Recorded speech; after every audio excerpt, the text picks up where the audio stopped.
मशरिक़ वस्ता एक बार फिर जंग के दहाने पर खड़ा है, यानी मिडिल ईस्ट। तनाव अब भी बरकरार है।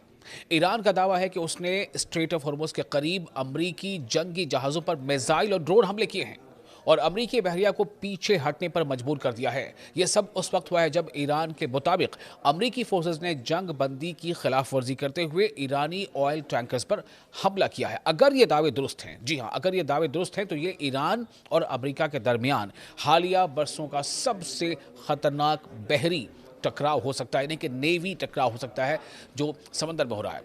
आप देख रहे हैं न्यूज़ 18 का सोशल मीडिया प्लेटफॉर्म, मैं हूं विशाल। लेकिन असल में हुआ क्या है?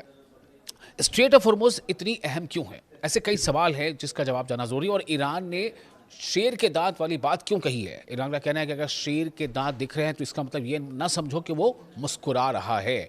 ये बहुत ही एक कह सकते हैं कि तंजिया रिमार्क है अमेरिका के ऊपर। आपको बताते हैं कि दरअसल पूरा मामला क्या है। असल वाक़या ये है कि इस पूरे मामले में ईरानी फ़ौज और IRGC का जो नेवी है, उसकी जो नेवी शाख है, उसके मुताबिक अमरीकी फोर्सेस ने ईरान के 2 ऑयल टैंकर्स को निशाना बनाया। अमरीकी फोर्सेस ने ईरान के 2 ऑयल टैंकर्स को निशाना बनाया। एक टैंकर जासक के साहिल से स्ट्रेट ऑफ हॉर्मुज़ की तरफ जा रहा था, जबकि दूसरा फजीरा के करीब हमले की जद में आया। ईरान का इल्ज़ाम है कि अमरीका और उसके इत्तेहादियों ने, उसके जो अलाइज़ हैं, उन्होंने ईरान के जनूबी साहिल यानी सदर्न साहिली इलाकों पर फ़िज़ाई हमले भी किए हैं, जिनमें कसम आइलैंड और बंदर खमेर जैसे इलाके शामिल हैं।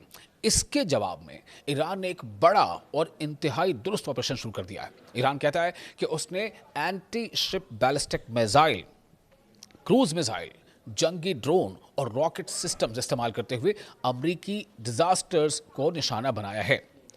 अमरीकी डिस्ट्रॉयर्स जितने भी हैं, जो एक फ्लीट के साथ डिस्ट्रॉयर्स होते हैं, अमरीकी डिस्ट्रॉयर्स को निशाना बनाया।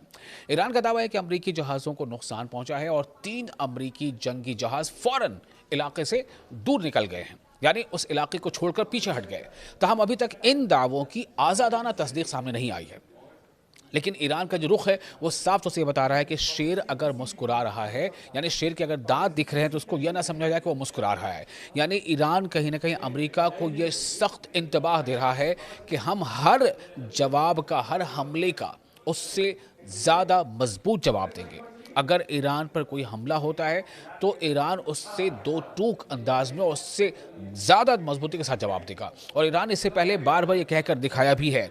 जो मौजूदा और जो हालिया जो अभी ये जो वाक़या है जिसके बारे में हम आपको बता रहे हैं कि किस तरह से अमेरिका ने ईरान के टैंकर्स पर हमले किए, इस बात को खुद ईरान भी अपने ज़राए के हवाले से कह रहा है। ईरान इस बात को तस्लीम कर रहा है कि ईरान के टैंकर्स पर अमरीकी नेवी ने हमला किया और उसके बाद ईरान का जो कहना है कि हमने भी जवाब में जो है हमला किया। और न सिर्फ ये कि हमला किया, बल्कि जो डिस्ट्रॉयर्स हैं अमेरिका के डिस्ट्रॉयर का मतलब होता है कि ऐसे बड़े जंगी जहाज़, ख़ासतौर से समुद्री जहाज़ जो एक फ्लीट कैरियर के साथ साथ चलते हैं, उस पूरे काफ़िले में जो उस कैरियर पर आने वाले किसी भी ड्रोन या मिसाइल हमले को डिस्ट्रॉय करते हैं, इसलिए उन्हें डिस्ट्रॉयर कहा जाता है।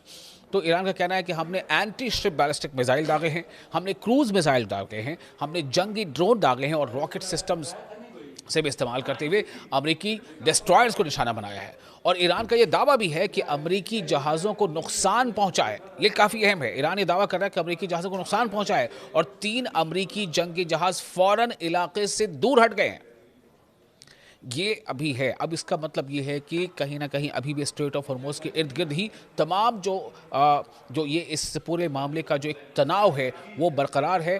और अमेरिका कहता कुछ है, करता कुछ है। अमेरिका डोनाल्ड ट्रंप की तरफ से बातचीत की पेशकश होती है, लेकिन फिर वो उसी कोशिश होती है अमेरिका की तरफ से कि ईरान को मिलिट्री के ताकत के में झुकाया जाए, लेकिन ईरान बिल्कुल भी झुकने को तैयार नहीं है। बल्कि ईरान कह रहा है कि अगर आप कहते हैं ना, जिसे हम आमतौर से हिंदुस्तान में कहते हैं कि ईंट का जवाब पत्थर से है, बिल्कुल उसी रुख पर और उसी तरह से ईरान जो है अमेरिका के हर हमले का जवाब दे रहा है जो उसने कभी अब तक किया है।